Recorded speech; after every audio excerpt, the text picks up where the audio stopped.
कभी कभी इस बात को देखकर व्याकुलता उठती, बेचैनी उठती, चिंता उठती कि पूरी दुनिया में जिस प्रकार से नकारात्मकताओं का वर्चस्व बढ़ रहा है, पाप कर्मों का वर्चस्व बढ़ रहा है, अराजकताओं का वर्चस्व बढ़ रहा है, असत्य, अधर्म, अन्याय,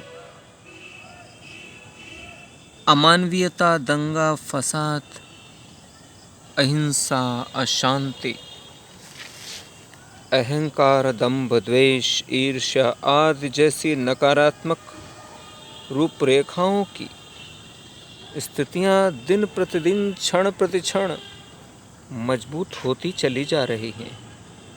ये बात अक्सर अंतर्मन में व्याकुलता उत्पन्न कर देती है।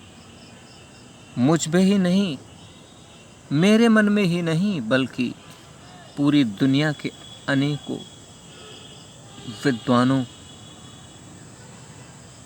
दार्शनिकों, विचारकों के मन में ऐसी लहरें उठती होंगी। अनेकों सवाल उठते हैं, अनेकों प्रश्न उठते हैं कि ये सभी स्थितियां और परिस्थितियां यदि दिन प्रतिदिन बढ़ती चली जा रही हैं तो आने वाला भविष्य कैसा होगा? आने वाले भविष्य में इस दुनिया की रूपरेखा कैसी होगी? इस सृष्टि की, इस विश्व की स्थितियां और परिस्थितियां कैसी होंगी? ये सभी गतिविधियां चिंताजनक दिख रही हैं। यदि बुद्धिजीवी वर्ग इस बात पर ध्यान दे तो यह स्पष्ट हो जाएगा कि आने वाला समय का रूप बड़ा ही अजीब सा होगा, बड़ा ही अजीब सा दिखेगा। ऐसा अजीब सा जहां पर सकारात्मकताओं के लिए क्या कोई स्थान नहीं होगा? सत्य के लिए क्या कोई स्थान नहीं होगा? न्याय के लिए क्या कोई स्थान नहीं होगा? धर्म, ईमानदारी, मानवता, शांति, अहिंसा, सरलता, सादगी, निश्चलता, निर्मलता आदि के लिए क्या कोई स्थान नहीं होगा? या फिर इन सभी सकारात्मक सद्राहों, सत्कर्मों, सदचरित्रों, सद्गुणों से ओतप्रोत लोगों के लिए, इन राहों पर चलने वाले लोगों के लिए क्या कोई स्थान नहीं होगा? यदि ऐसा हुआ तो बड़ा अनर्थ हो जाएगा। इन सभी के लिए स्थान भी होना चाहिए, वातावरण भी होना चाहिए, अनुकूल परिस्थितियां भी होनी चाहिए। इन सकारात्मकताओं से ओतप्रोत लोगों के लिए संभलने की राहें भी होनी चाहिए, ऐसी व्यवस्थाएं भी होनी चाहिए जो इन्हें संजो कर रख सकें। यही जन, यही लोग तो समाज के मानदंड हैं। यही सकारात्मकताओं से ओतप्रोत लोग तो समाज की धरोहर हैं।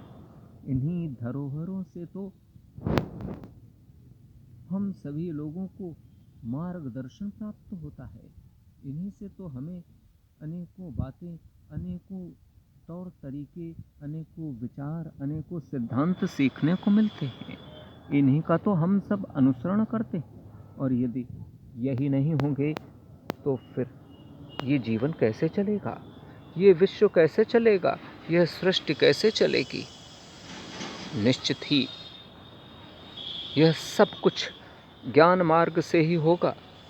आत्मिक ज्ञान की जागृति से यह सब कुछ संभव है।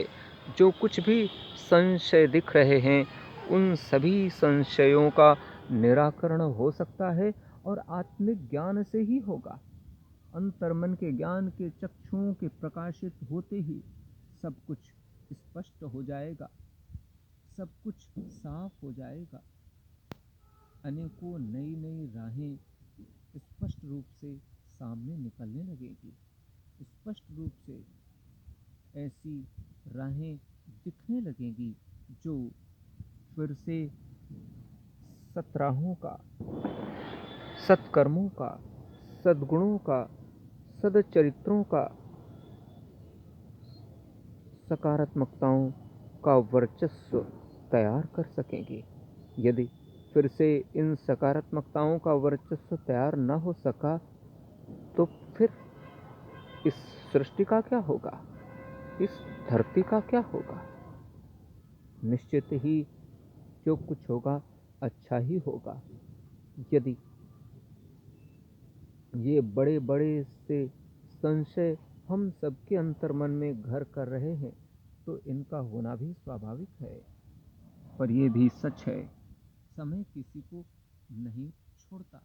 समय सब कुछ राहें निकाल ही लेता है, सब कुछ निराकरण कर ही लेता है। अंततः यही कहने की इच्छा है कि यह सृष्टि तो हमेशा ही प्रकृति के नियमों के अनुरूप, प्रकृति के सिद्धांतों के अनुरूप, उन्हीं के नियमों में बंधकर चलेगी। और जब यही होना है तो इन नकारात्मकताओं का, इन पाप कर्मों का, इन अराजकताओं का, इन दंगे फसादों का, इन हिंसा, अशांति जैसे पाप कर्मों का तो अंत होना ही है। इनका अंत होने में ही इस सृष्टि और दुनिया का कल्याण है। यदि इसी में कल्याण निहित है तो यह होकर के ही रहेगा। यही तो सत्य है कि प्रकृति में बंधकर सबको रहना है, नियमों में बंधकर सबको रहना है। प्रत्येक जीव जो इस धरती पर आया है उसे इस दुनिया से जाना भी होगा। उसके जन्म के क्षण ही उसकी मृत्यु भी निर्धारित कर दी गई है और उसे हर कीमत पर उस ओर बढ़ना ही होगा। इसके अलावा और कोई रास्ता नहीं है। प्रकृति में कोई भी समझौते नहीं होते, न कभी होंगे। इसलिए ज्ञान की शरण में पहुंचने से ही सबका कल्याण निहित हो सकता है।